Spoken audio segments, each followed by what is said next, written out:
Good evening, folks.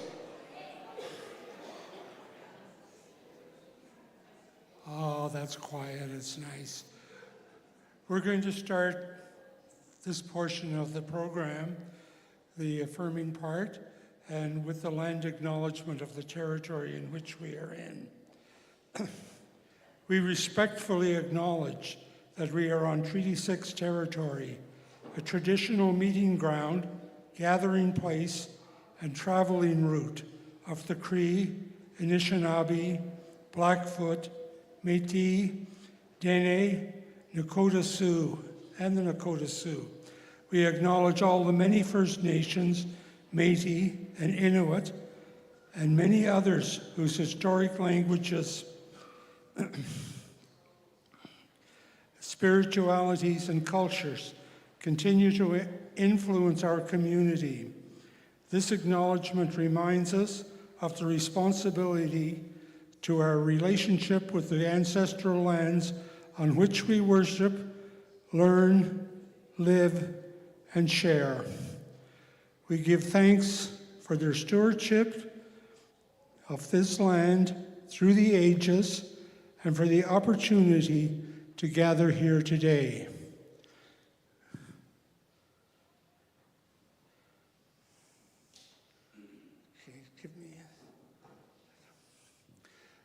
Tonight, the Affirming Committee is presenting a program in regards to transgender life. I'm going to introduce the Affirming Committee. We have both our outgoing committee, which was, before we became Affirming, was a task group, and then our committee, which was formed afterwards. Then I ask the people to stand when I name them. The outgoing committee is Linda McLaren, Monica Roseberry, Kathy Kinsman, and on that committee, Louise Rogers and myself, Wilson McLennan, we joined the new committee, so we're on both. And our new committee is formed with Mary Annan, Mickey Wilson, who is our chair, A.J. Januski, Rachel Young, and this is our group who will go forward. And maybe before the weekend is over, we'll have other members who may want to join us from on the floor. Thank you. Oh, and I missed one, and it's sitting here right in front of me, Gary Simpson, who was both on the committee and on the previous task force.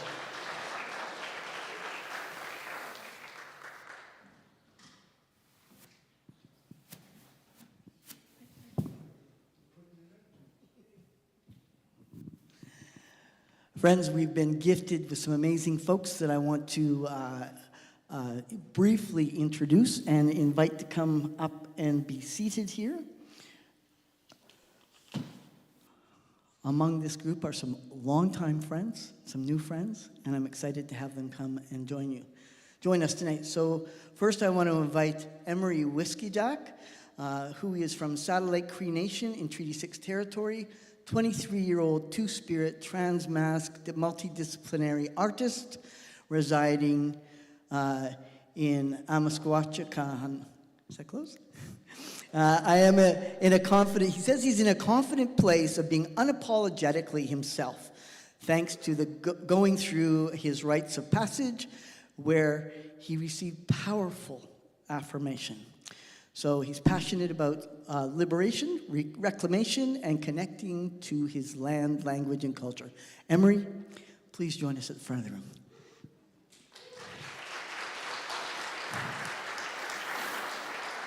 Just have a seat wherever you want. I was going to say come on down, but I guess that won't work. And Emery's mother, Lana Whiskey Jack, is also from Satellite Cree Nation and currently serving as an associate professor in the Department of Women's and Gender Studies. Dr. Whiskey Jack is an award-winning scholarist, that's scholar and artist together, author and spirit-centered community-based researcher. She's acclaimed for her work in Indigenous arts-based practices and research, sexual health and wellness, cultural and language revitalization. So contributing to ending gender and sexual violence through violence-informed and strength-based practices is her lifelong learning and vision. Lana, please come up and join us tonight.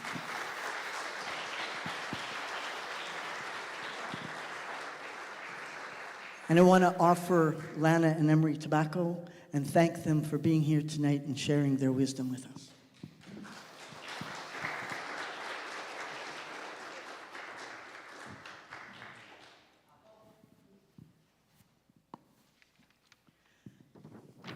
Next, we have Alison Hadley.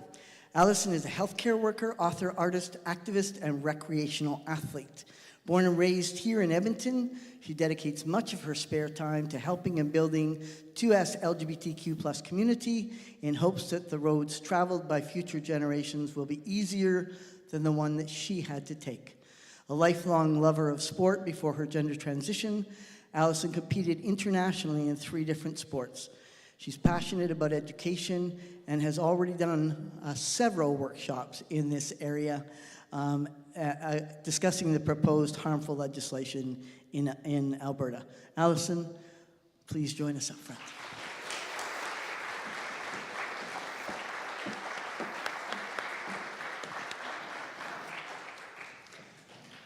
Amanda Barrett is an educator and has been a high school counselor locally. Her work centers on support of sexual and gender minority children and youth, along with the fostering of good mental health for all students. Her commitment to the creation of inclusive, safe, and healthy work and learning environments is informed by her studies, most recently the completion of a Master of Arts in Counseling Psychology, and volunteer experience, which I can assure you are many. She's got 20 years of experience in education and wants making a safe space for students, particularly 2S LGBTQ students, is her passion. Amanda, please come up and join us.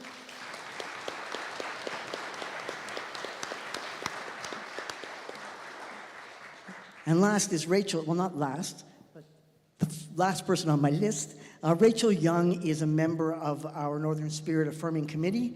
Her home at Community of Faith is Grace United in Lloydminster. She volunteers on the worship committee, does vacation Bible study, Christian development, and participates and collaborates with many other committees at Grace, and particularly with their growth in the Pride community. She believes in the affirmation and celebration of all people, as well as advocating for the rights and protections of others. And I might add that Rachel was just accepted into the diaconal ministry program. So, Rachel, come on.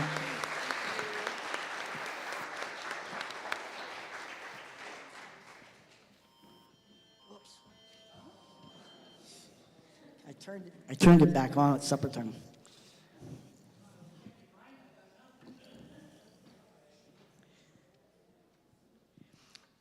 So as we prepare to hear these stories, which I hope will resonate with you and that you'll take back to your own individual communities of faith, I want to lay on top of all of the work that we've heard here these last 2 days, the question of that I want you to ponder. There's no accusation, there's no judgment around this question, but we wondered if you might ponder why you wouldn't support fighting against this legislation as people of faith in the United Church. So that's what we want you to ponder as we hear these stories. And each person is going to speak for about 10 minutes or so, and then there is some folks, if I might ask them to stand, Wilson and Gary and AJ, who are going to have available pieces of paper. Gary, can you stick up your hand there? We'll get you some. No problem. We can find paper. They are going to have pens and paper, and if you have questions, we would ask you to put up your hand, write your question down, they'll take it into the basket, it'll come up to us, and we'll answer questions at the end. We will answer questions that are appropriate, and if we decline any questions, we'll let you know why. So I would invite Emery and Lana to talk to us first, and they can sort out who is going to speak first. You're going to have to keep the mic close, so pull it out and speak. Thank you. Danse kakio no wagamakanag. Lana whiskey jack nitsigason onixkaponitse gotinia, guaha eotoske no tapas negio. And as Mickey mentioned, associate professor. But first and foremost, I am a mother, a wife, a grandmother, akin to so many nieces, nephews, siblings, and extended family. I'm a daughter and granddaughter of Indian residential school survivors. And this topic we're here to speak about tonight is, it's at its center is it's violent. And I'd like to share why. When my son came into who he is at the tender young age of 11 years old, he became an incredible teacher to his father and I. At the time, I worked at University of Blue Quills, which is a former Indian residential school, also the first Indigenous owned and operated governed educational institution in North America since 1971. And that school is a reflection of the many different discriminating racist policies that have built Canada, from removing my grandmother, my mother from their homes to and removing our language and creating many impacts. And so Blue Quills, after the takeover, became a place of reclaiming our language, our communities, our culture, our stories, our songs. And to me, it's like the first decolonial school. And so this is where we connected back to culture, our cultural practices, back to the land. And so much intergenerational healing happened within those ceremonial spaces. So when my son came into who he is at 11 and brought us as a family together, my husband and I we realized how gendered and binaryism impacts our spaces, our education, our medical systems, our legal systems, just everything is so binary between only identifying as that male and female. So this prompted my husband and I, who's sitting in the front here, to really look at our cultural language, our ancestral teachings of where our Dastawinu, like our two-spirit, our in-between people, what happened, why were they erased, and where is their place within our ceremonies, within our land, within the roles and responsibilities as kin. And I should also like to share a little teaching about Cree language. It's a very verb-based, relational, spirit-based language. An example of this is the word for father, notawi, is the center of my universe. It's very different from saying father. It actually tells you what your role is as a father. Negawi, my mother, translates to the completer of my universe. So if you look at the womb and you look at, of course, the male part of how it creates life, it's those words aren't specific to not just the bodily, the physical, but also to the spiritual, mental, and emotional. And so it's our role as a completer of the universe, the center of our universe, that we had a huge role to complete and raise our child in the most kind, loving, and belonging way, and making sure that our child knew who he was, where he came from, and where he's going. And so at 11 years old, when he shared that, and it shifted my life, our lives, in a way of making us look at the world in a different place, because just being brown in this, where we lived in rural Alberta, was dangerous. Like, as a brown woman walking in our rural roads, I would get stopped to ask if I needed a ride when I'm clearly working out. So to have, and it's a fear of mine as a mother, when we have the highest rates of murdering and missing Indigenous people in this land, as a parent, that is a daily fear of mine. And so, as my grandmother would remind me, when I was afraid, is to be in that place of courage. Let courage overcome that fear, and teach your children how to be in that place of courage of who they are and to walk. Or as my late artist mentor, Alex Janvier, would say, walk like a landlord. You belong to this land. And so that was an important teaching to bring my children. So not only that I, raising my daughter, when those prescribed genders were given, and we had ideas of how to raise a boy and girl, we were challenged now, how do we raise our son that has a womb? And so we reached out to as many people that we knew who could guide us. And Mickey Wilson was one with the Edmonton Pride Center. And Dr. James McCocus, and his husband Anthony, who are our extended kin, who directed us to Gender Clinic here in Edmonton. So having just those two resources like that are, funded provincially, municipally, was really important for helping our family to kind of navigate these systems. Going to the Gender Clinic, where at the time was led by Dr. Warnicki, was incredibly affirming for us as parents, to the process, the very in-depth process that went into going through the clinic, and the support systems that began. The importance of our son being our teacher, of teaching us how to see the world from a place of love and acceptance. And this is what we learn as parents. And of course, we didn't stop there. We went to our elders. We're like, what is the word for Two-Spirit? What is the word for... We started asking all these questions and awakening that language. And then we also, with my position as a professor and a researcher, began researching this work around our rites of passage.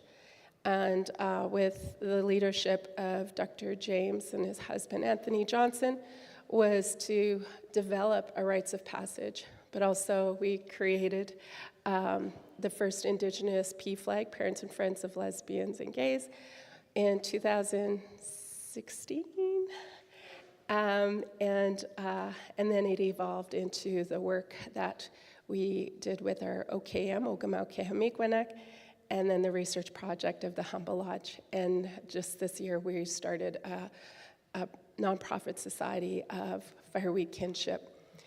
And we are most passionate about, we know how much culture, language, our traditional ancestral ways saves lives. And not only that, but they also bring our young, just not even our young, but also our older Tastuinuak, our Two-Spirit kin, into knowing who they are, who their spirit is. When you are connected wholly with body, mind, and spirit, you are in your power, you're in your element of being beautiful.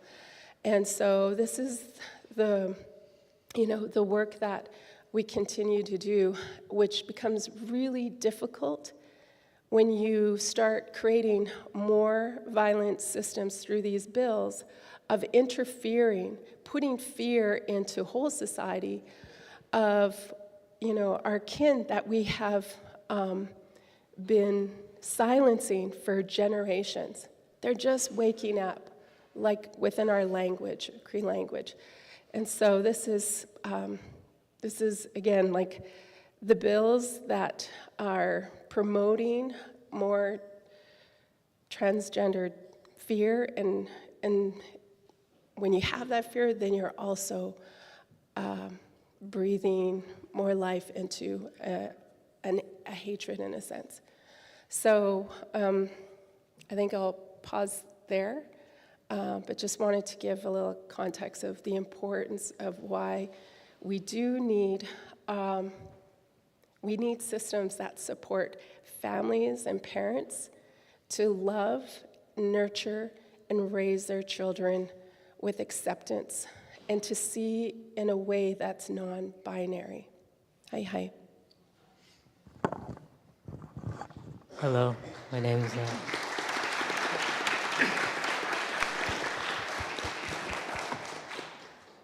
it's hard to top.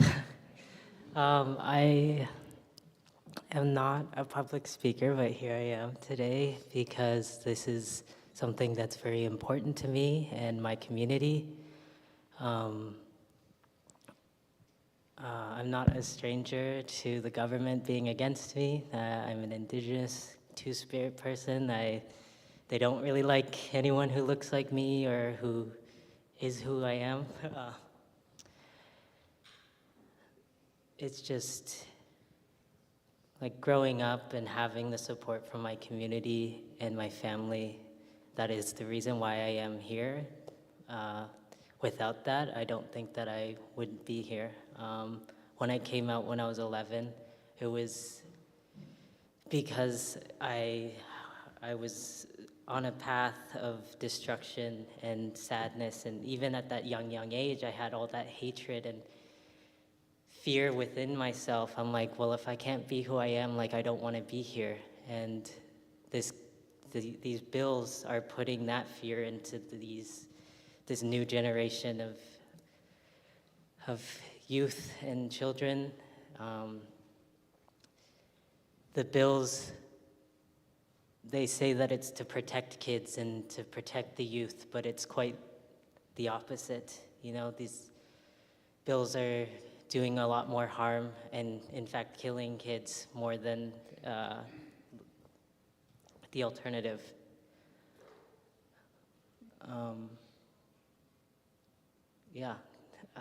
It's just, I am here today because of my community and the people who love me.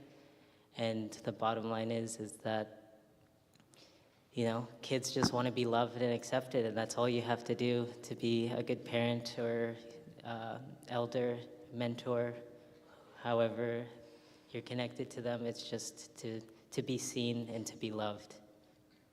I can't really think of anything else. Hi.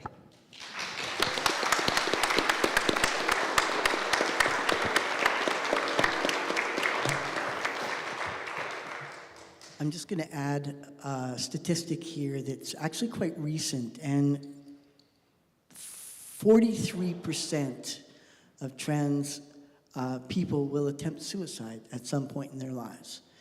And the researchers are telling us just since these bills have been announced, that number is looking now more like about 68% of trans people or youth in particular, are expressing suicidal ideation in ways that they haven't before. So not only do we need to support and care for, we also need to fight for the youth in our communities.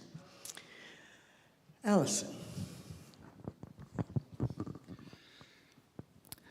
I've been asked to be here to share a story specifically about Bill 29, or the alleged Fairness and Safety in Sport Act.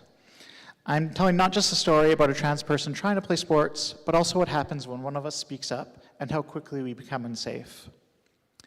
When I was young, I was very depressed and filled with what I would later recognize as gender dysphoria. I did terribly in school and with social interactions. One area that I didn't struggle with, though, was sports. It was a sanctuary for me. Even though I did not feel comfortable in my own body, I loved being on a team. I loved working together. I loved the rush of competition and the challenge of pushing myself. By the time I hit high school, a significant amount of my time and personality were tied up by various sports. My parents were busy fawning over my academically successful older sibling and essentially left me to do sports on my own. It was actually nice having something that felt like it was for me. I played a lot of different sports, and I was pretty good at most of them. I was never the star, but I was good enough and I was reliable. I was the kid who never got subbed off. In 2 years of senior football, I was the only player who never got benched. In rugby, they didn't even bother training anyone else to be in my position. They knew it was a waste of time. I was a constant on the field, and sports were the only constant in my life. I kept playing sports well into adulthood, and was even on a rugby team that toured and regularly played internationally. Once a head injury derailed that, I played hockey, which felt a lot safer. Once I finally was getting ready to start my gender transition, I assumed I would have to give up sports. Not only did sports suddenly feel very unwelcoming to me, I was worried that people would assume that if I was good, it was because I was trans, not because of my experience, ability, or training. I started only recreationally playing sports I knew I was bad at. You want to play basketball? Sure, I'm terrible at it. But then I started getting better at basketball, so I stopped that too. Before I even started on hormones, I decided to try cross-country skiing. I recall the last time I tried it. I was in junior high, and I hated it. 13-year-old me thought it was the dumbest thing. But as an adult, I figured it was something I could do on my own, and I wouldn't have to worry about teammates accepting or understanding me. It's also great for cardiovascular health, and something people can do well into their 70s. Why not give it a go? So I bought some gear and registered for the Birkebeiner, at Canada's largest Nordic skiing event, and not having been on skis in 20 years and signed up for the 33K race. I had 4 months to learn how to ski. I trained 5 days a week and got fairly decent at it. I loved the freedom, the exercise, being in nature, and pretending that day-to-day life didn't exist, even for a few hours at a time. I could go skiing by myself, but I really loved the events, meeting new people and trying to beat my personal best. In my first race, I came 13th out of 37 people in the men's 30 to 39 category. I was really happy with the result. The next year, I'd started HRT, but I still registered as a male because I thought most sporting orgs required trans person to have stable hormone levels for a year before competing. Cross-country skiing didn't have such a rule, but I thought it seemed fair. Even for that second Berkey, I had lost a lot of muscle mass and strength when I went on HRT. I had to relearn how to ski. I used to rely a lot on my upper body strength to carry me through the tough parts of the course. Losing the strength forced me to learn better form and techniques. It actually made me have to learn how to ski. In the end, my time started actually getting better than they were before hormones. In my second year, I won a couple medals at smaller events in the men's 30 to 39 category. In my third season, I was fully out as a trans woman and registered for the women's division. My time was a little faster, but I still placed worst in my division overall because actually the women's 40 to 49 division is more competitive. It's one of the more competitive divisions in cross-country skiing. Gender doesn't make a ton of difference in Nordic skiing, and it's okay to be old. Those are two of the things that drew me to the sport, honestly. But last winter, after Bill 29 was proposed, I didn't know there was even a place for me as a middle-of-the-pack, middle-aged skier. In the slightly more than recreational events I loved, I was concerned because one of the main sponsors of the Berkey was the provincial government. So they might be pretty quick to fall in line. I sent them an email asking if I would even be allowed to compete. I mentioned that I had competed previously, before and after my transition. Silence, there was no reply.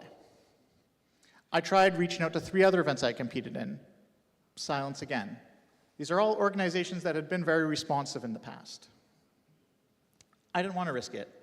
So last year was the first time in 7 years that I did not register for a single event. I even tried just going out recreationally to a local park where I used to train and feel welcome. And I was met with hostile looks and remarks. The transphobes were now even at Gold Bar Park on a Saturday morning. I went home and put my skis away for the season. Around that time, through my work and my activism, I was giving workshops on the bills, and I had been talking to the media a bit. I did this one interview with the Canadian Press. I wanted to tell the story of a recreational cross-country skier being worried about her ability to even participate in the sport she loved. Now, I'd done enough interviews to know I have to be very, very careful with my words. there are certain words that really set people off and help them feel emboldened in sharing their bigotry. One of those words is confused. I would never use that word in any context in any interview because once it comes out of my mouth, some keyboard warrior is going to say, of course, he's confused. He's confused about gender and everything else, immediately dismissing any point I could possibly make. I was on my way to work one day and a friend told me that they saw my article. I looked it up and I was horrified with the edits. I immediately knew things were going to get really bad for me. Among the bad edits, they said I was confused about a rumored third division for trans athletes. I wasn't confused. I said I doubted the motives and sincerity and questioned how it would be implemented and funded. But I guess the editors thought they'd edit that down for brevity. In the interview, I said that I like competing and measuring my time against others, but that I'm not an elite athlete taking the spotlight away from biological women or hogging medals and scholarships. I wasn't taking anyone's spot at the Olympics. I just wanted to ski. I mentioned how I'd won a couple of medals before transitioning, but haven't since. I tried trying to illustrate how much my performance changed when I started going on hormone replacement therapy. Instead, the article bolded the partial quote of, I haven't won any races, which people jumped on, calling me entitled and implying that because I couldn't win as a middle-aged man, I decided to race as a woman. If you aren't familiar, articles from agents like the Canadian Press can be picked up and shared by news agencies everywhere. 36 different agencies picked this story up. Global, CTV, CBC, National Post, Toronto Sun, outlets from Vancouver Island to Moncton, New Brunswick. Most of the ones had to disable the comment sections because of all the hate I was receiving. Some people went to the trouble of tracking down my personal accounts and harassing me and giving me death threats because I spoke out about cross-country skiing. People said horrific, violent things to me that are not things I feel comfortable repeating in a church. I will say that some of them were very creative in their cruelty. I'd been entering races for years, but it suddenly became a problem when people who clearly had no interest in cross-country skiing until this article came out. There's even people who track me and follow me and post things after I do speaking events. So, Linda, if you're watching online, find a different hobby, please. If you put half your energy into your transphobic weird stuff, you could probably enjoy your retirement a lot more. It's an interesting thing, being one of the last groups that is deemed acceptable to publicly hate. These bills aren't law yet, but people already feel inspired to bigotry because of them. I didn't go skiing at all last year, and honestly, it might be a while before I do again. That's the point, though. These bills are the first step in attempting to eliminate us from everyday life. This legislation is about erasure, and it won't stop there if it doesn't have strong challenges and willing allies to take a stand and from putting in the work. If we can't play sports, we stay home. If we can't use washrooms, we stay home. If we can't access health care, we stay home and we die. Transgender people are your friends, your neighbors, your children, members of your congregation. We deserve to be able to get some exercise, improve our health, and enjoy the company of teammates and competitors, and maybe even win a medal or two.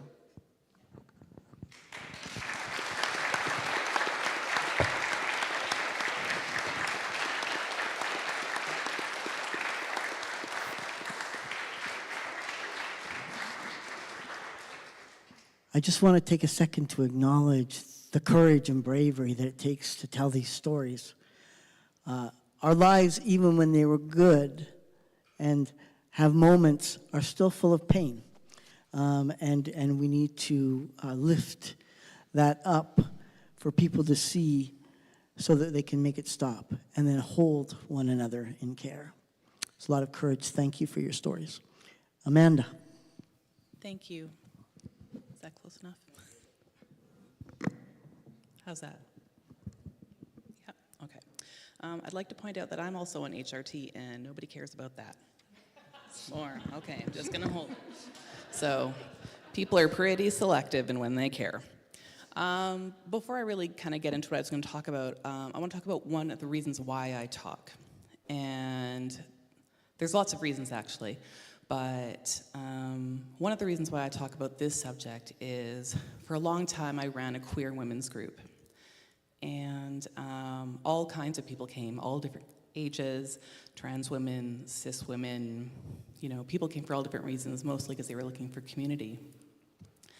And one of the populations that came was women who came out when they were older. They transitioned when they were older. They waited until their partners died, or they waited until their children were old and grown before they felt like they could come out and be who they were.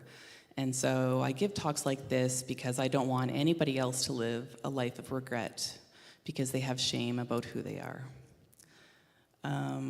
Also, you know, Mickey was talking about suicide statistics, and I need more than 2 hands to count the number of trans friends that I have lost to suicide.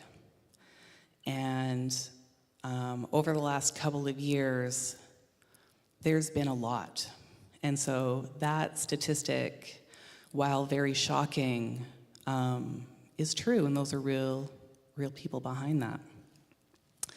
And I just want to thank you for coming today. You know, as I was kind of like walking around earlier, I saw a lot of people who I knew were going to be allies, and they're already kind of on board with, you know, what we're saying up here. And so thank you for staying and listening, because this is everyone's work. We have to do this work together. I also wonder if some of you are here and you aren't totally sure what we're saying.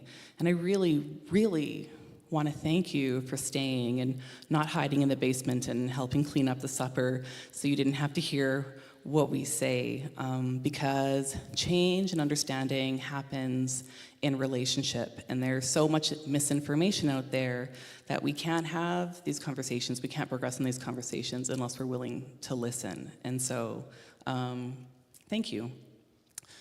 So as Mickey said, I've been a teacher for more than 20 years. I've taught everything from grade 2 to grade 12. I was a reading pull-out teacher. I was a teacher librarian. I spent 7 years as a diversity consultant, focusing on sexual orientation and gender identity and gender expression. And now I'm a consultant working in mental health, and I'm also a school counselor. I'm also a cis lesbian, and I have a wife and two children who are the greatest human beings I've ever met in my entire life. And I know everybody likes their kids so much, right? It's because everybody thinks their kids are the best, but like, I actually have it nailed down. And so I just really want to start with a simple truth that every child and every youth deserves to feel safe, seen, and supported at school. No matter their background, no matter who they are, that's not a controversial statement. It's not a political statement. It's basic human kindness and decency.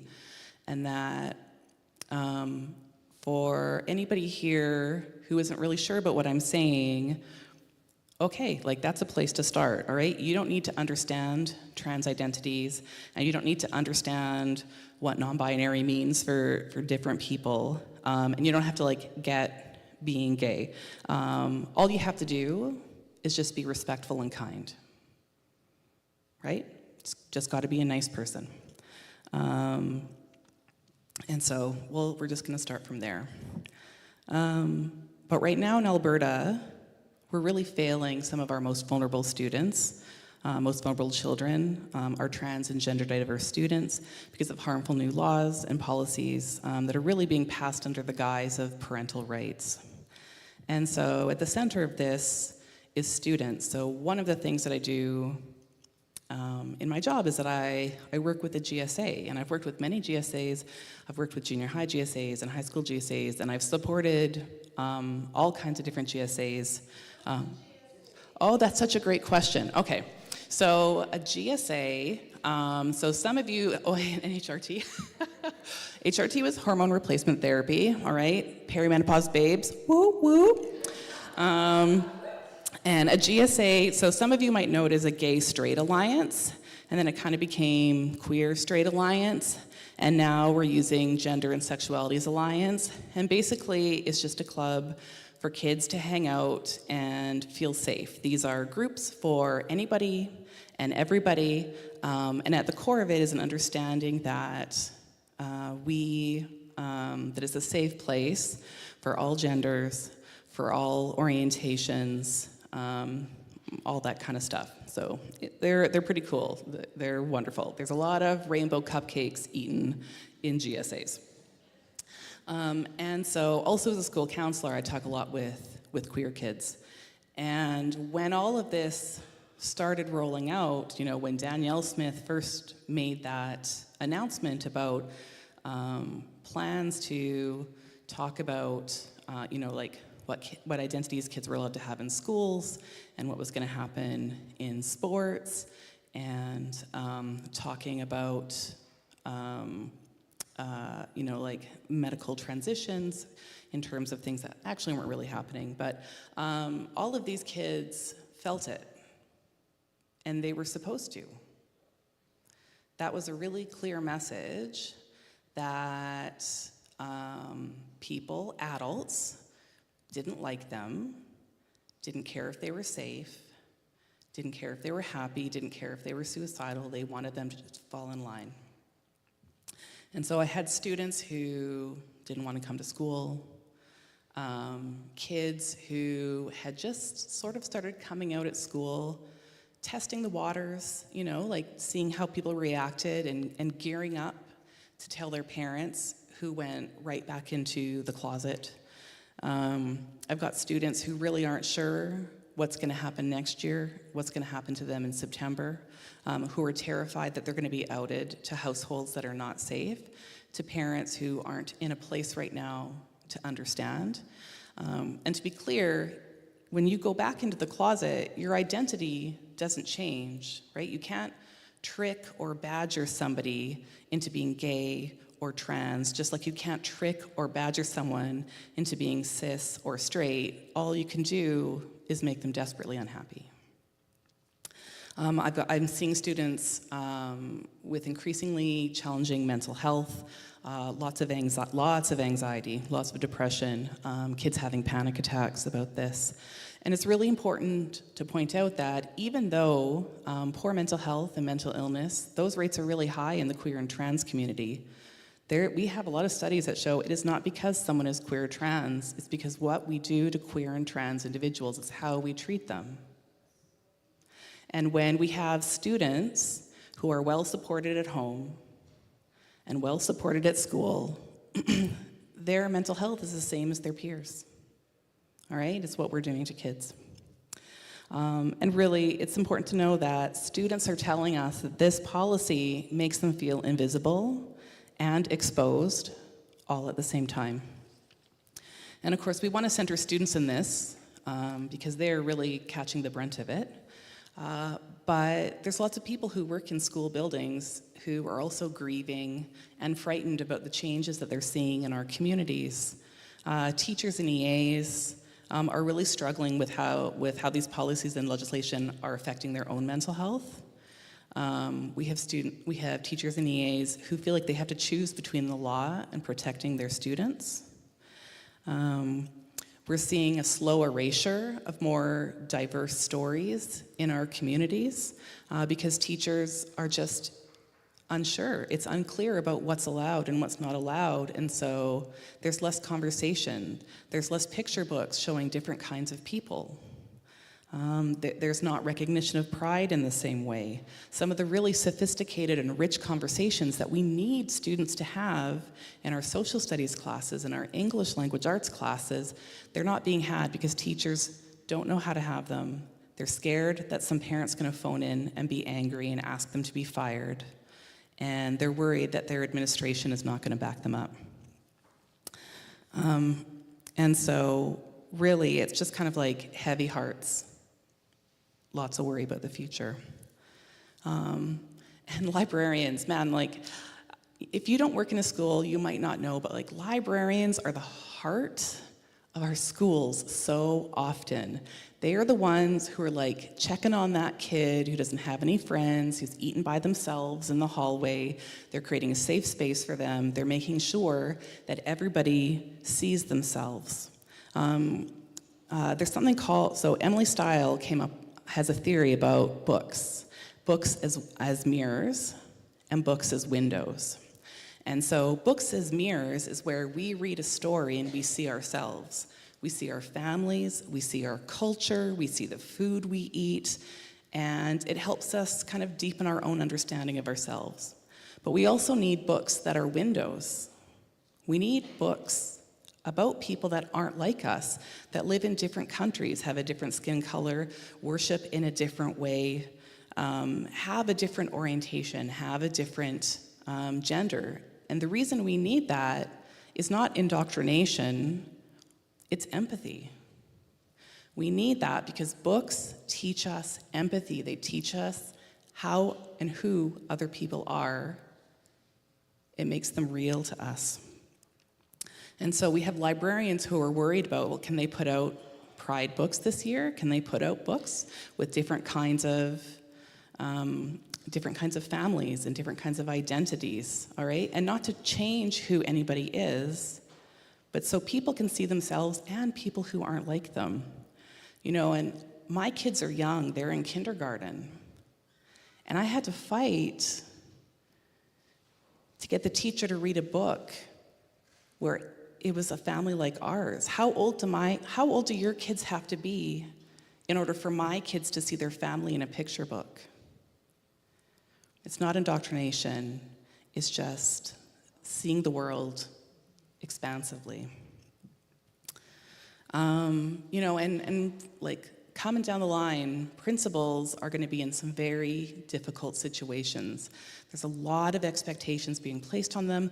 They have to make a lot of judgment calls about what is going to be done. And they're terrible choices where the answers aren't really clear, and if they make the wrong decision, it could be catastrophic.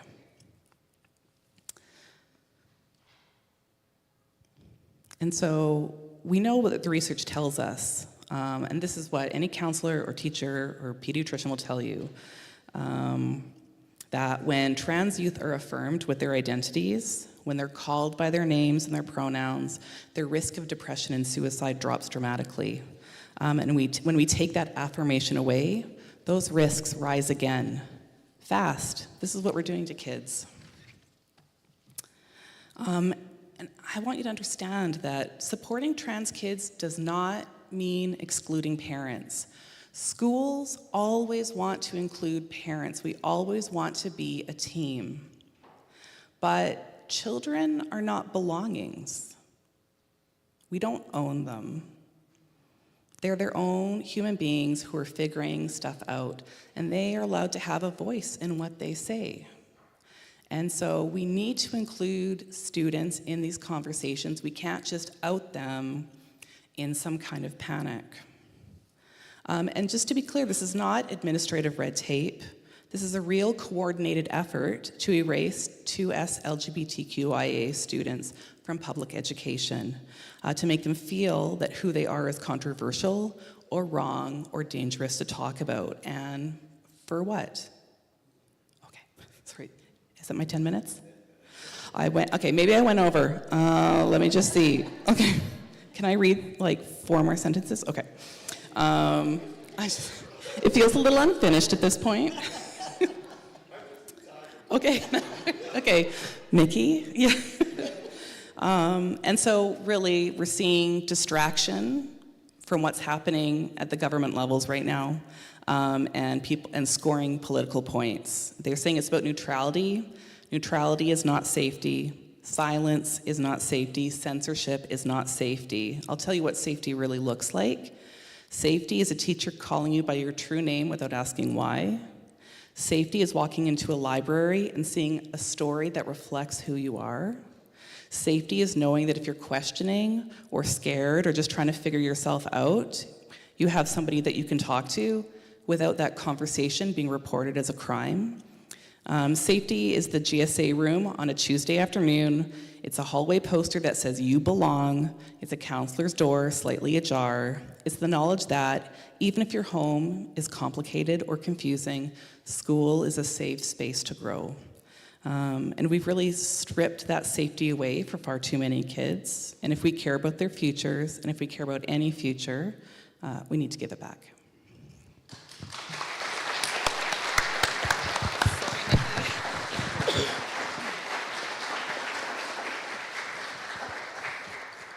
I get the privilege of adding on.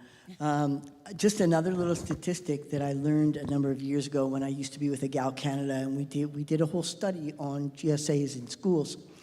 And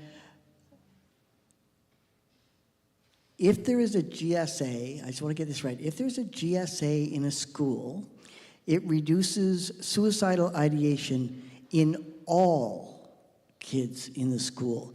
In fact, the suicidal ideation rate in heterosexual boys goes down if there's a GSA in a school, if there's a safe place in a school. Why? Because if those kids are safe, I'm safe too, those boys think. Right? That's really important. I just want to, and I know Amanda didn't talk about this, we talked about it earlier, but I want to let you folks know about the targeted book banning that's happening. I'm sure you've seen it on the news, that the government is going to do a review and survey about books in school, and you might have noticed that every single book that they identified was LGBTQ2S plus people. So it's really important that you find that survey, get on the web, find that survey, answer it, and tell the government to get out of our libraries.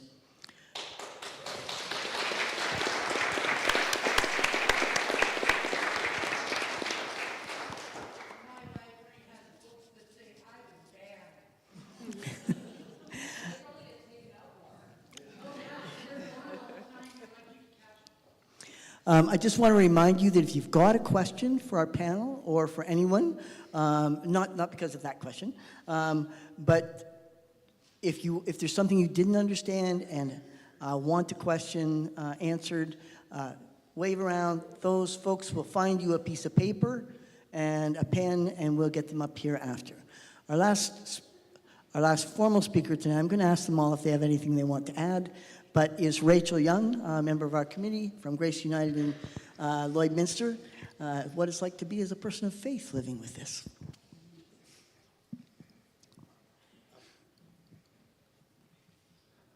I was a trans woman.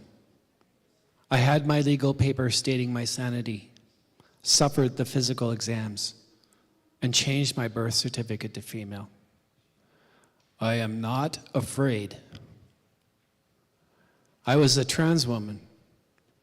I had completed my gender reassignment surgery, changed my identity over 3 years, and integrated into life as a woman. I would eventually try to join events such as squash or volleyball with my peers. But it wasn't good enough. So my coworkers would not let me use the shower or change after company recreational events. Eventually, I chose to avoid all social events completely. I am hurt, but still not afraid. I was a trans woman. I didn't know why my coworker was sabotaging me. Why is she doing that? Why do the others support her? I thought the women's bathroom was a sanctuary. But it wasn't good enough. So I stopped using the washroom on the same floor, and I did not spend any more time socializing with the other women.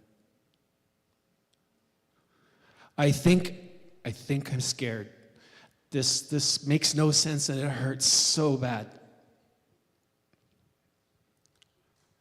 I was just a trans woman. Why were the people around me stirring more and more?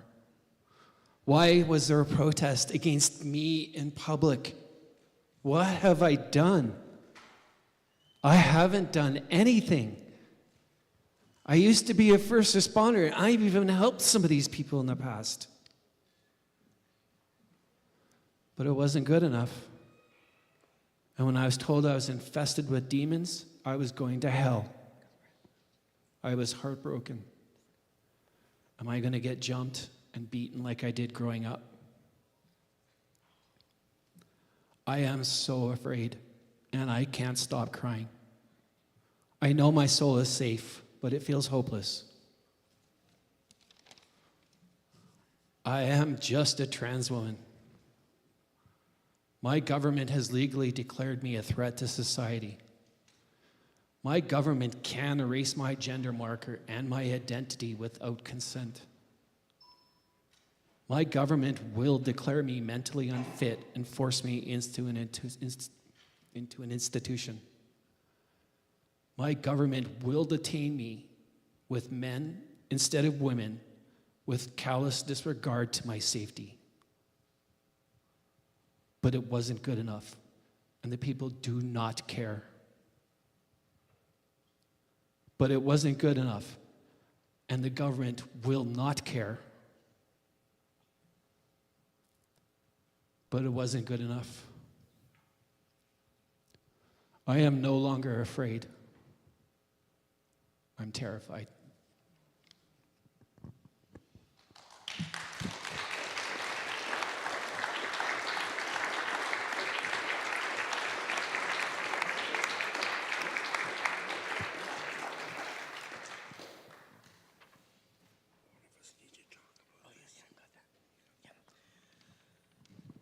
I just want to ask folks if they have, after hearing all of you, any of you have anything else you'd like to add or say? Okay. Specifically, I just want to say thank you to the United Church of Canada, to this region, for showing me such love and such acceptance. I would not have been able to pursue a course in ministry if it wasn't for all of you. I want you to know that. Okay?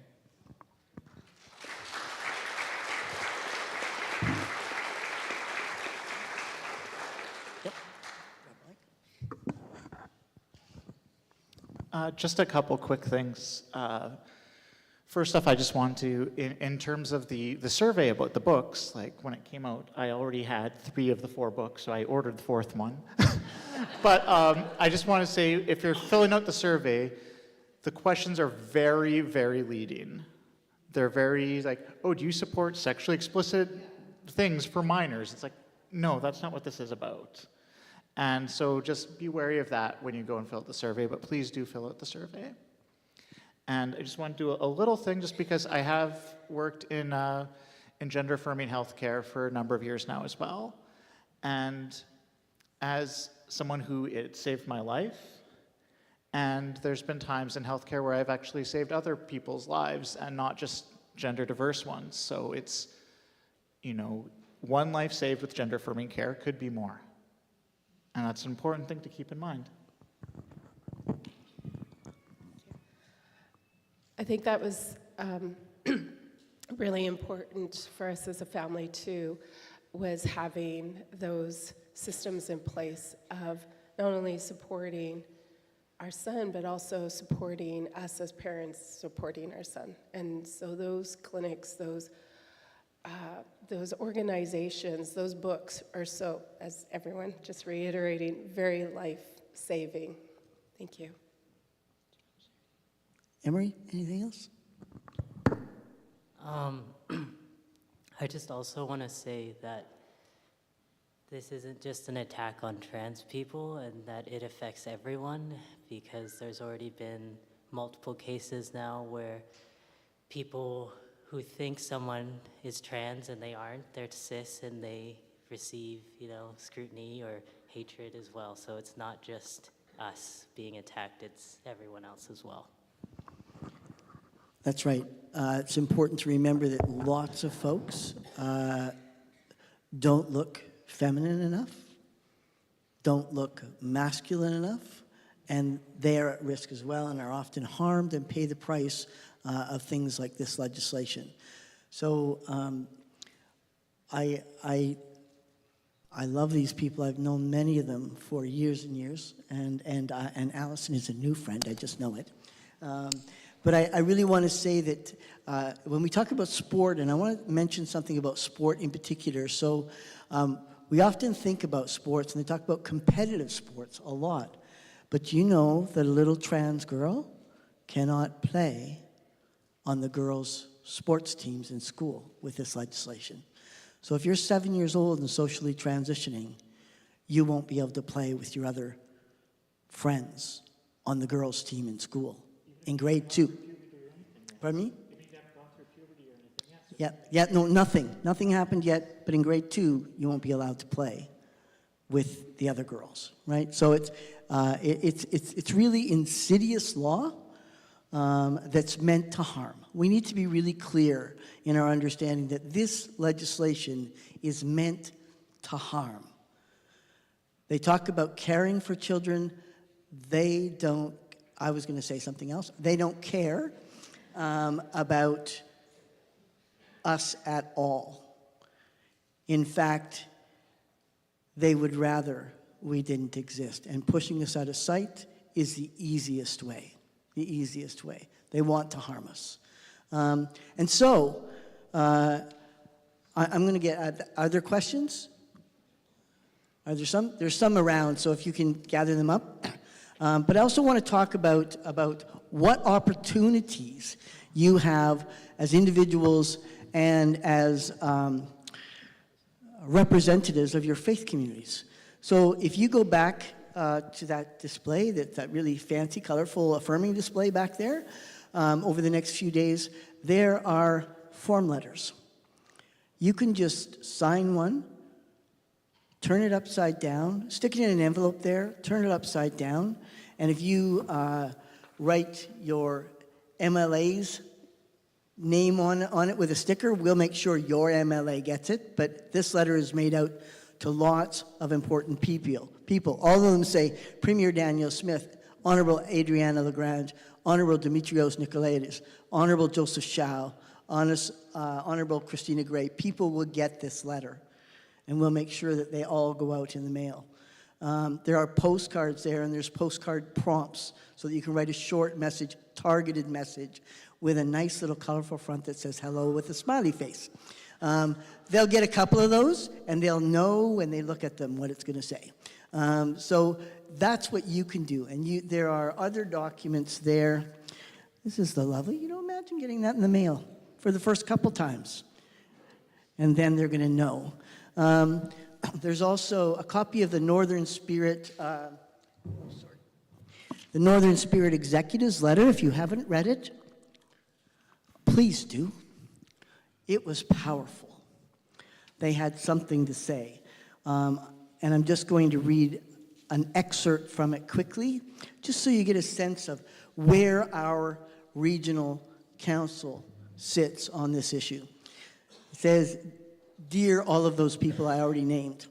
It says, we, the Northern Spirit Regional Council of the United Church of Canada, demand that you rescind Bills 26, 27, and 29. Nothing polite, they demand. We are already witnessing the negative impact of this legislation and its preceding debate in our churches and in the communities they serve. We reject a society where the rights of some take precedence over the rights of others. Such a society is not in keeping with the commandment to love one another. Our faith leads us to condemn all three bills and their intended impacts. We believe Albertans want their government to treat all people equitably, to protect everyone's human rights, and to ensure anyone facing barriers to health care are provided with science-based treatments and support to navigate the medical system. We are outraged that you proclaimed that these laws were made to care for Albertans. Caring actions work to reduce harm and pain and increase safety and space, mandating that teachers and parents silence children and use understanding of themselves and the world is not a caring action. Caring actions require listening to actual needs, including those named by medical professionals and agencies serving gender-diverse populations. We stress that it is our faith in God, our call from Jesus, and the courage from the Holy Spirit that we believe empowers and demands that we cry out against these unjust laws.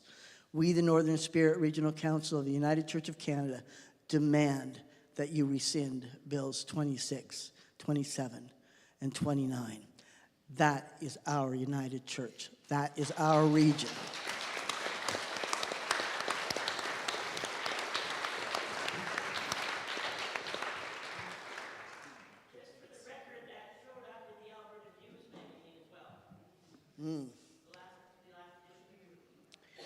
And if you want to write your own letter, there are documents back there that says expressing your concerns, and here's how to set up your letter.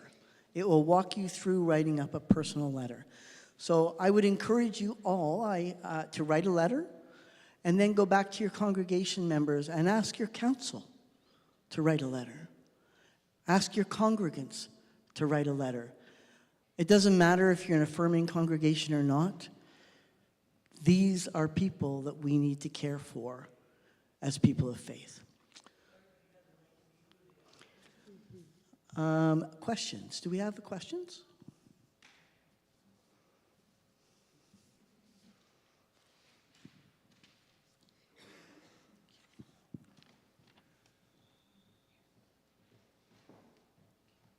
Oh, lots of questions.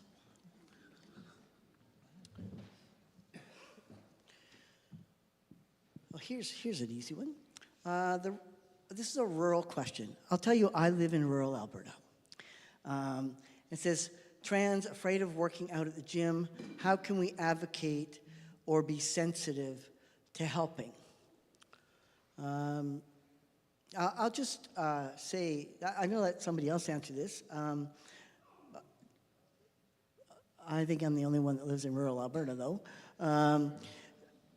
But so there's people in this room that have known me for years, and I've been out everywhere, like everywhere for years and years and years. And I am not out in my town and community. It's not safe. I work with children, and it's not safe. It's dangerous. I had somebody come and say to me the other day that they had been told that I was trans. Was it true? And I lied. And I said, no, it's not true.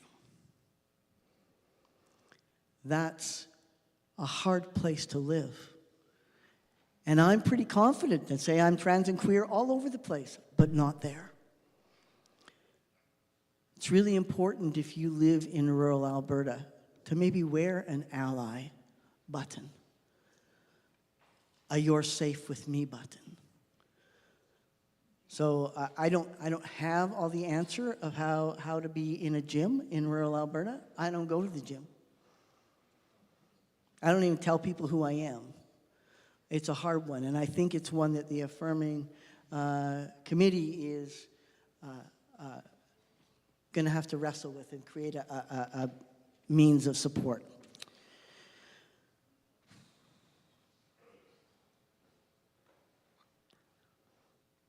So I'm a parent of a trans kid who also came out at the age of 12 and was supported by a fantastic gender clinic. The gender-affirming health care my son received saved his life. PFLAG saved our family. My son is 18 and living happily as his true self. To think that the care he received could be made illegal terrifies me. Thank you for sharing your stories.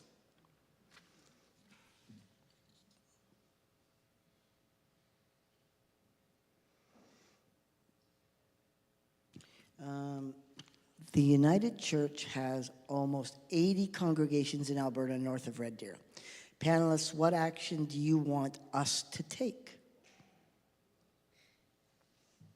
What can we do as a denomination, a region, as people of faith? 80 congregations is a lot of congregations. Does anyone remember the 19-cent campaign about 10 to 15 years ago? The government tried to delist gender reassignment surgery, and so what we did is we combated this by joining with the senior citizens. And we made a point to say this defunding was costing you 19 cents. So what you can do is write the letters, write the cards, file the human rights complaints. If they want to use the notwithstanding clause, let them. But they're going to have to do it every time we raise a complaint. And it can be done. We won then, and I think we can win now.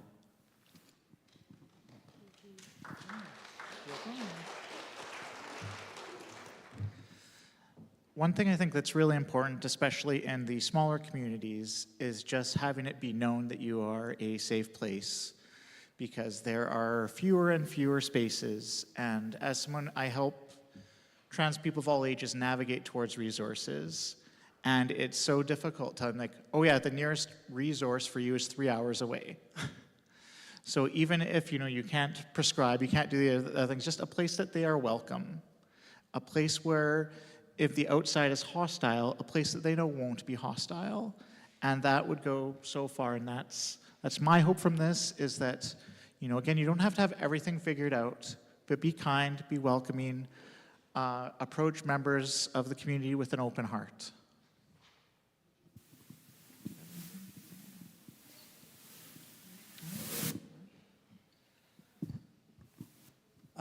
One of the things that I think you could do in some of those 80 congregations is very hard in small rural communities. I attest to that. But you could have a pride lunch in June in your church basement. Make rainbow cupcakes, invite your congregation and people from the community. No, if you're all there and a bunch of other people are there, will they know who's who? Maybe not. But if you create a space in your space that's safe, but you need to make sure it's safe. But if you create a safe space, it might take a few times, but people will learn that that's a haven for them. And that goes to this question. Says, what are the steps that we can take to help young, it says gay people, but we're talking about trans people in particular here, to support them and be a safe haven. So that's, anybody else have any other ideas? I mean, in the city, it's a lot easier. Rural communities, not so much. It's a lot of work. And you gotta have courage, because you'll also, I think the Bible tells us that there's a cost to loving and caring, right? We follow someone who paid that cost. And so we need to be willing to pay the price. That's daring justice, right? Anybody else? I was just thinking of my community, Salt Lake Cree Nation, and how it took a while as well to getting more like Gender 101 awareness in the community. And so recently, our community has been inviting my little brother, Keesick Whiskey Jack, also known as Cedar T, to come into the community and perform. So having an incredible drag performance, yes, to Cedar T. And so it was incredible, just to have that kind of celebration of that incredible art, music, dance, dress, fashion, you name it. It's incredible. Yes. You could always do a drag show in your basement. And that's a real naming of support. Drag shows are pretty dangerous these days. They're very controversial, rare. I mean, they've been around forever. You've watched them on TV. They've entertained troops. But you could have one in your church hall.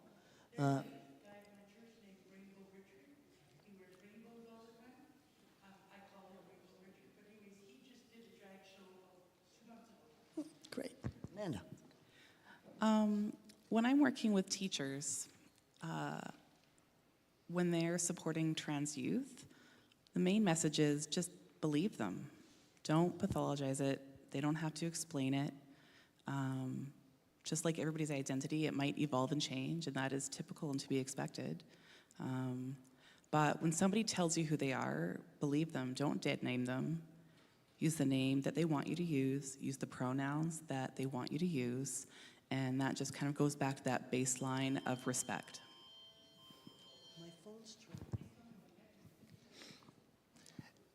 And something I think is important is, like, don't just claim to be safe, you actually have to kind of walk the walk, and people might be a little hesitant because there's so many times that, I'll go into a place that might have like a rainbow sticker on it, and then I'll just receive garbage treatment still. So you have to be willing that people will have some hesitation, especially it's like, okay, I haven't had any good experiences in my town, why is this place going to be different? So that's, I think, an important thing to do, but I like the idea of mixing events, so it's not like you're outing someone, like you step into a thing and there's like 4 obviously queer people, and like, okay, this is where they all are, right? Like, it also helps demystify things, right? And so on a side note, I'm also a drag performer, so you can book me for your churches. This note is not a question. It just comments that if your ideas like if your local high school is having a pride walk or a pride march or a pride something, contact them and let them know who you are, that your church is supportive, and maybe show up with some members from your congregation to support them. Bring rainbow cupcakes. And then to show up in support in small rural communities. Somebody wants to know how to access the survey for books. Really, if you just look up book, what do they call it? Book. It's a book review. Oh, Chloe has the link, so check out it. Yep. Okay, that's Chloe. She's got the link. Check with her if you want. You're going to have a lineup at the end. Really answer that survey. Last question I'm going to ask all of you to answer is, how do you hold on to hope in these times? And it's signed a trans person who is also worried.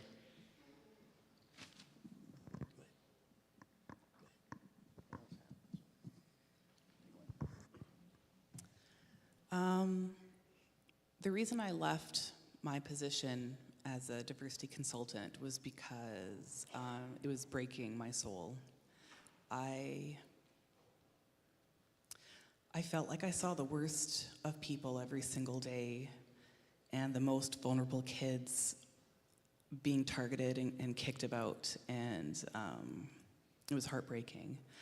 And I think really the only reason I made it 7 years was that I really had to believe that people who were doing harm thought that they were doing good, thought that they were protecting kids. And so I always rooted my understanding in that, and that we had the same goal in the end, even though what I saw from them was quite harmful.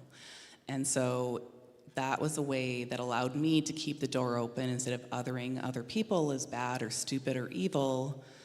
And sometimes in those conversations, when you leave that door open, miracles happen and change happens.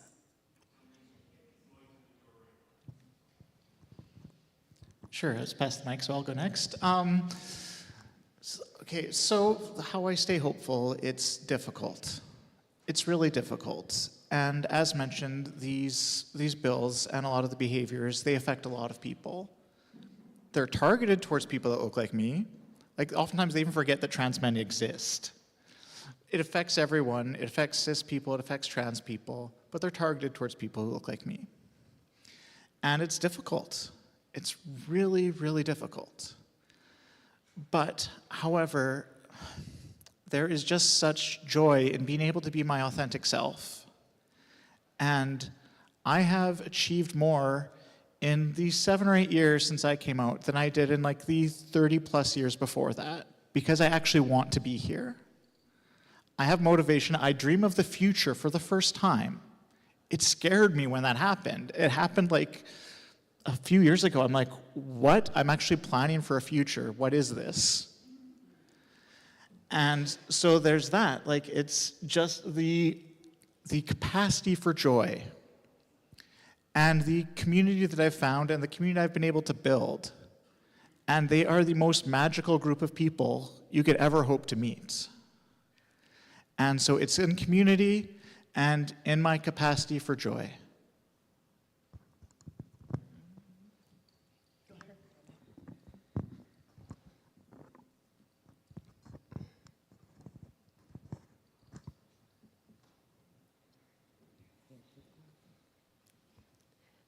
Just having my son exist.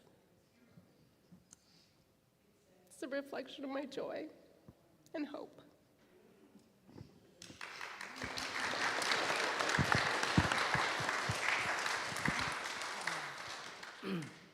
I mean, like you said, it is quite difficult to be hopeful, but like I said earlier, I am here because of the support and love from my community. I'm here because of the ancestors who came before me and their resilience. It's within me, and I come from a long line of very strong warrior women, and I'm very proud to be who I am. But yeah, this isn't the first time the government has come for trans people, and we have prevailed through it, and I'm sure we'll get through it again.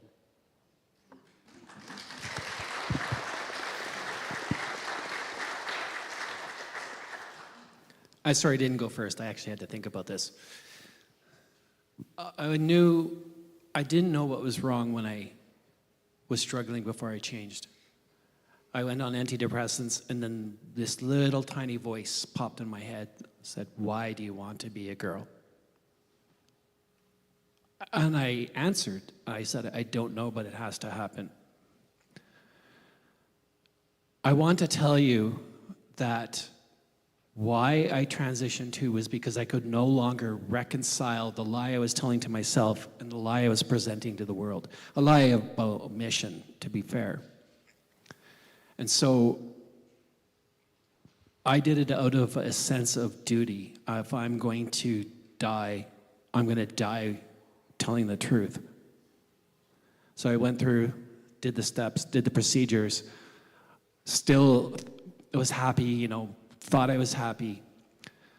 But when I realized I had healed is when I had been complaining about something, and I realized that I was not complaining about a trans issue, I was complaining about a women's issue. And at that point, I knew that I had crossed the Rubicon. So now I know I can look at my mirror, no matter what choices I do, no matter what struggles I do, I can look at that mirror and I can know that I'm telling the truth from my soul. So if you're struggling, don't give up.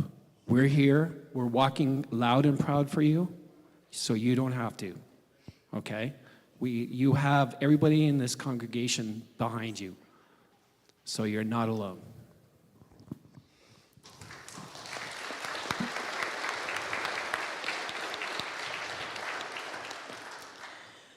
So I started my transition 36 years ago. I was the first out trans masculine person in Edmonton. And I had lived unhappily in the lesbian community for years, and they thought I went to the dark side. And it was a difficult time. And I think, I ended up in a psych ward because of identity issues. Now I know for the first time when I was 12. And I attempted suicide. I was one of those people that is in the statistics. But there was this woman, I remember her name is Lorna Murray. And on Pride Festival Sunday one day, she was standing down and I had told her. In fact, I went for a walk with some of the key people in the community, Michael Fair, Murray Billett, Lorna Murray, those folks, and said, this is who I am, and I'm afraid because we don't support trans people. And so on that Pride Sunday at Gazebo Park down in McIntyre, under the gazebo in McIntyre Park, Lorna Murray stood up and gave a speech about how our community needs to shift, and that we needed to be allies, and that we needed to recognize that our umbrella of a rainbow, it needed to include trans people. This woman stood in front of, for the first time ever, I heard trans people mentioned at Pride. And that started my journey of activism, and I'm still here. And I think that's what gives me hope, is doing this every single day, saying, you belong, I belong, we belong together, and nothing else is acceptable. Nothing less is acceptable.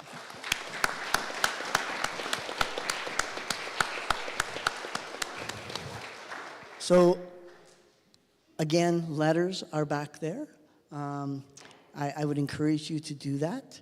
And I would like to thank Emery and Lana, Allison, Amanda, and Rachel for giving us their time, and the committee for supporting them, and all the great work that all of us do to make this world and this denomination a safer place. Thank you so much.